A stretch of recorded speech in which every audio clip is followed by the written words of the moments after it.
Okay, welcome back. I want to do one more video here where I talk about all the different ways that we can use Viking Knit Stitch. Okay, I'm going to just start with some examples and then I want to show you one more thing. Where do I start? Here's just a really odd shape. Ammonites are always a little bit of a challenge, but you can easily make a frame that fits around the back. And this literally only took 2 rounds of Viking knit to finish. So it's a great one for super odd shapes. Here's some more pieces. These 2 are pendants. And I have used the Viking knit in both of these pendants to actually do the stone capturing. Okay, so let me just flip it over, look at the back. I've made a frame, and then on that frame I did my Viking knit weave to capture my stone. And then I made a coiled coil. I made just a regular coil, and you can see my stitches here where I kind of sewed everything together and to my Viking knit. And then I did some like weird stuff up here for the bail. Okay, this guy here, he was the same thing. I started with the Viking knit. I knew I wanted to make like half a heart shape, but that was all I knew. So I have a couple of wires coming down and around. I did some weaving, but know that I did use the Viking knit stitch here in order to capture the stone.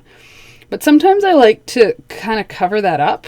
And this one I actually only intended to do one modified sumac weave over here, but then I didn't like the shape of it when I was finished. So I added some more wires and I did some more, and I find that this double layer actually helps to balance out this pendant and this stone. So I was really happy how this piece turned out, but know that this was not exactly how I planned it. This piece was a real evolution as I worked. And the back came out really nice on it too. I want to talk about these 2 pieces next. Again, these are also pieces. I'd made the copper one first, and then I liked it so much I wanted to make another one in silver. But I used the Viking knit weave again to hold it. So I started with my frame in the back, same as I taught you. I did my Viking knit weave, so my stone was captured. Then I made a coiled coil, and then this is the pyramid stitch. And you see on this one, I bent it so the points are pointing in. And on this one, I actually bent it so the points were pointing out. So there's no like right or wrong way to do it. This bail is simply a figure 8 weave. And then I did kind of a rose and tucked my ends in. I really like the bail on this piece. It's totally unique. I probably couldn't make it do this again. I made these 2 little features here because I used my best labradorite stone in the copper piece. And even though this is a beautiful stone, it actually has a little bit of dead spot right here where there's no flash. And so that's why I wanted to cover up that part of the stone. You don't even notice that there's no flash there until I point it out.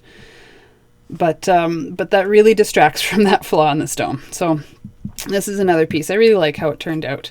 But again, I started with that Viking knit weave to actually do the capturing of the stone. I got a couple bracelets here. This is an earlier one. I started, can you see the back here? I started with 2 wires, and I kind of made an indent on each of them. I did have like temporary thin wire on each side to bind these 2 wires together to hold them together because it is 2 wires instead of 1. But then once I had that shape in the back, I used my Viking knit weave to capture the stone. After that, I added more wires, and this is all modified sumac. And then I added 2 more modified sumac woven wires. This is a super long woven wire. And I basically just sewed it all together. Okay, so that's that bracelet. And this bracelet is really a sum of everything you will learn in this class. Okay, I did some interesting things here. Again, this is not a piece that I could easily reproduce. I could try, but I don't think it would turn out exactly the same. So let's flip it over and look at the back. So you can see here I've got my frame, and here I've got my frame, and they actually come together. But I did something weird where you notice how the whole thing is a little bit crooked to the bracelet. It's a little bit cockeyed. I achieved that by bringing my frame together over here and over here on opposite sides of my bracelet. So when I put the rest of these in, they came to the opposite side. And so that's how I get this slight weird angle on here. I also have 2 half round wires in here, and the rest are round wires. I go into some modified sumac, and then I actually mounted a little cut stone in here. This one has a pointy back. We will learn how to do this. This is coming in a later module, so don't worry, we will get to this. This is one of the more advanced techniques. I brought my wires out each end because I had lots of wire ends here. I did some figure 8 weave to meet up with my coiled coils, and I balanced it on the other side. And now you'll notice these wires on the outside. I often really like to add an extra thick wire on the outside, especially of these thinner coiled coils, purely for protection. This is going to help if this falls down. This big fat wire is really going to go a long way to protecting this coiled coil, so that's never a bad idea. But I did want to bring in a few other examples of different ways to use this Viking Knit stitch, which is so versatile. I also want to show you something else that I don't have a piece made for, so let's just make one real quick. You can also make a dream catcher with this technique. So I've just got something round. I'm going to wrap my 18 gauge wire around it. Ta-da! I've got a perfect circle. Crazy, hey? So easy. Let me get some pliers out here so I can make some bends. All right, let me see. I want to bend one of these up. I don't know, doesn't really matter. Let's just bend one of these up. I just want to make a single, simple, hangy bail at the top. So, let's see this way. I'm going to just do one wrap. My tails are awfully short here. Let's see if I can get in here with these. One wrap around here. And I'm just going to cut that off. Alright. And now, I gotta just put this side on. I want it to go this way. I'm going to flip it over the back. Okay. And I'm just going to wrap this around here. Oops. Sometimes you want to make a sharp bend and it just doesn't want to let you. There we go. Let's see, pulling on that. And if I've done this right, it'll just, oops, butt into my other cut end, and my cut ends will match and hide each other is the idea behind this. They don't always turn out perfect or pretty. I kind of mangled my circle doing this. Let's see if I can, sometimes you can even just get it right back over the piece and reshape it. Ended up a tiny bit bigger. I think that's gonna be okay. Let me just twist this. Maybe this way. There we go. That looks better. Almost like I did that on purpose. Alright, so there. I just made a super quick frame. That's, you know, fairly round. And I just wanted to make a really quick dream catcher for you. So I'm still going to use some 24 gauge. I'm just going to do my coil because, you know, I got to attach one end. 1, 2, 3. All right, let's just tighten this all up and make that a nice little coil. There we go. All right. And I'm just going to do this one freehand. I'm not going to use any spacers. But this time, instead of my flower petals being around the outside, I'm going to keep them on the inside. So this one doesn't really have a back or a front, so you just kind of have to arbitrarily decide. I want to go from back to front. Hang on, it's going to go this way because I want these inside. And there. I'm going to do nice big loops on this one so I don't make a super long video. Back to front. Whatever you do, do it consistently. Okay, so don't be flipping this over and decide that one side is the back and then change on your next stitch and make the other side the back on your next stitch. Keep it consistent. Try and keep your stitches about the same size. But, you know, for handmade things. Perfection is not required. Let's see, something like that. It's coming. Hope I have enough wire for this. I'm kind of reusing another piece, which I don't recommend doing, but I felt like this one had enough life left in it, and that's just experience that I felt like I could get away with using this one. Oops. I'm pulling pretty hard. I almost made that too small, but I think that'll be okay. I can always round this shape out. I'm not worried about the final shape. I'm just going for kind of about the right size. All right.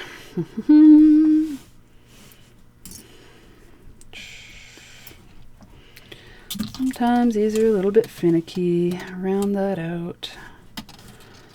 There we go. That does not look even at all, but once I like even out these spaces, it's actually not too bad. All right. Keep going around. And I mean, you can probably guess how this is gonna go. I'm not grabbing around a stone this time. I'm just working in because it's a dream catcher.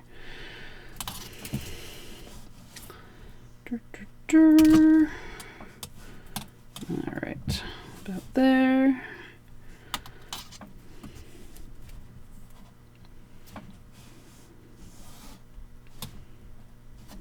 About there. And I'm working around.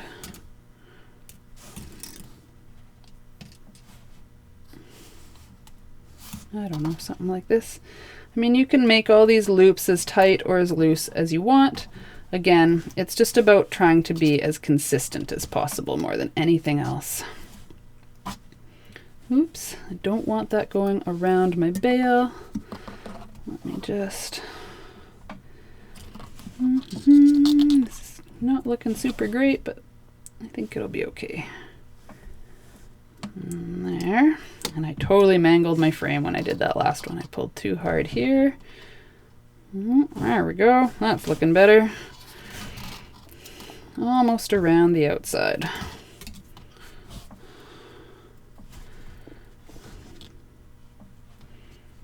All right. Couple more.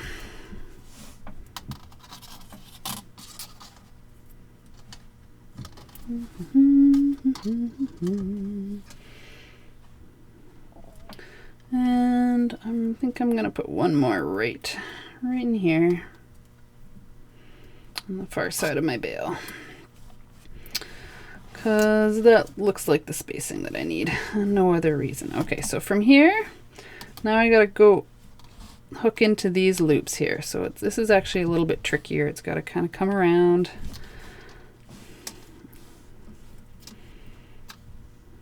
And there we go. And I often have to cover up what I'm doing in order to brace things, but it's that's just how it goes. Okay, pull that, and then you just work your way around again until you get to the middle. And then it's a little trickier to coil around something small, especially when you're coiling something small around itself and you have to coil around the same size of wire. That takes a little extra time and skill. So I do want to kind of get to the middle and show you that. You'll notice that my second row here, my loops are smaller, significantly smaller, in order to fit inside. Now, if you want your loops to be the same size, you're probably going to have to skip every like third one or something. So that's another way to just have bigger loops but less of them. But that's going to be a design choice, whether you want to do smaller loops as you go or whether you want to skip loops and try and keep them somewhat the same size. And I'm just going with smaller loops this time, pulling it this way and that way. All right, working my way around. And one cool thing about dream catchers is you can add a bead. Oh, I'm trying to pick up a tiny little garnet bead here. You can add a bead to them at any random point that you want. I've got some kinks I just got to get the bead through. There we go. And I'm just going to keep working.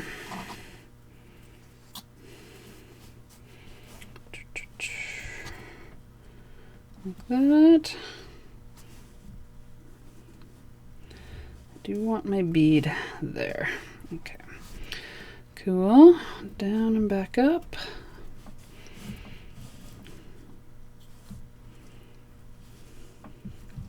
It's coming. It's even starting to look a bit like a dream catcher, hey?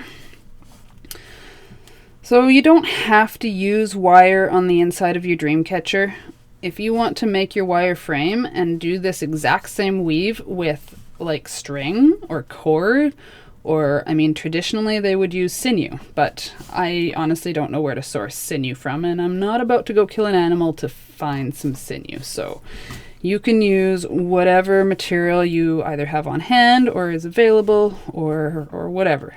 Depends on your motivation. If you want to make a totally traditional piece and maybe you have some Native Americans in your family, then by all means use sinew. That is absolutely the traditional material. But it can be done with thread or cord, or in this case, wire. All right. From here, I think I am going to start. I'm going to make this one bigger. There's my round nose pliers. I'm going to make this guy bigger. And I think I'm going to start skipping every second one. So I'm going to skip this one and I'm going to go through this one because I'm also starting to run out of wire and I'd like to get to the middle. So there's that. I'm going to skip this one and go to this one.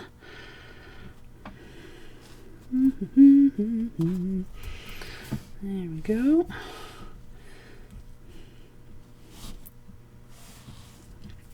Cool, I'm skipping that one and going to this one.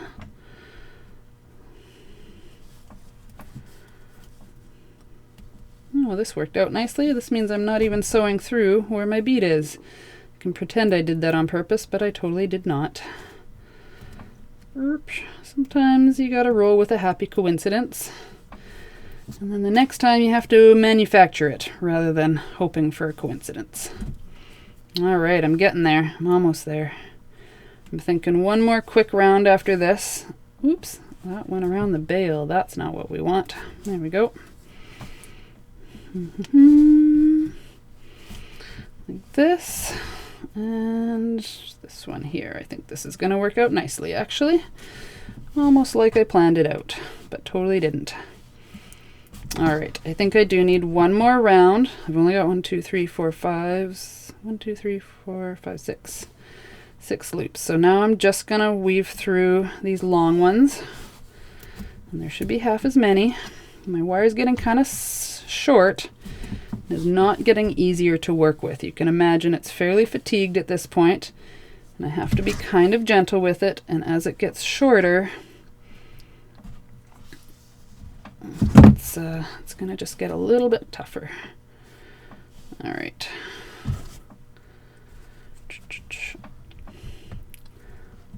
Just like that. Bring it around. All right. This is still the same step from the very first the same stitch as the very first Viking weave module. We're just doing different stuff with it. There we go. All right. So not only is this going to be tough to coil the same thickness of wire around itself, but now it's also super fatigued, which is just going to give us a little bit of an extra challenge. But this is why you're here watching me, so you can watch me struggle and get frustrated, and hopefully that will make you feel better about your frustrations. Oh, that needs to go through here.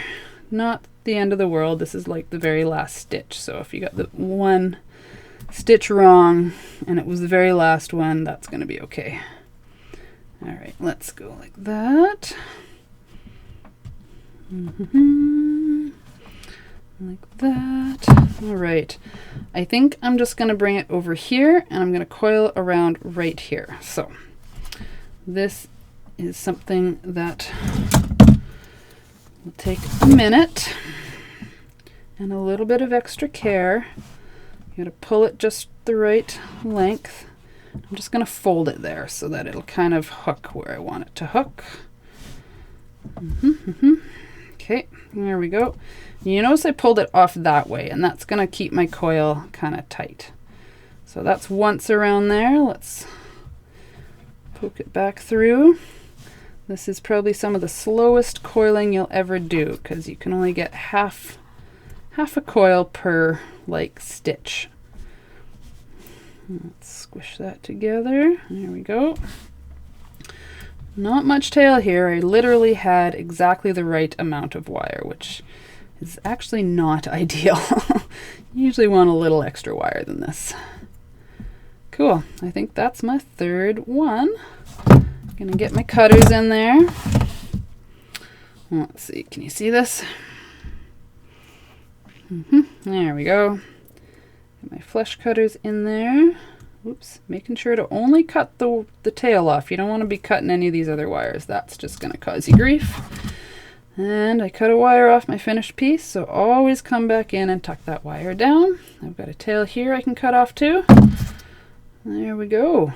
That is that. So, I mean, this is not my neatest piece of work, but I just wanted to kind of show you how you would make a dream catcher if that's what you wanted to do. It's the same Viking Knit Stitch, which is so incredibly versatile. I hope you love it as much as I do. I mean, you could even do this on the back, put a stone on top, and then do another Viking knit on the front to capture that if you wanted your outside frame to be outside of your stone.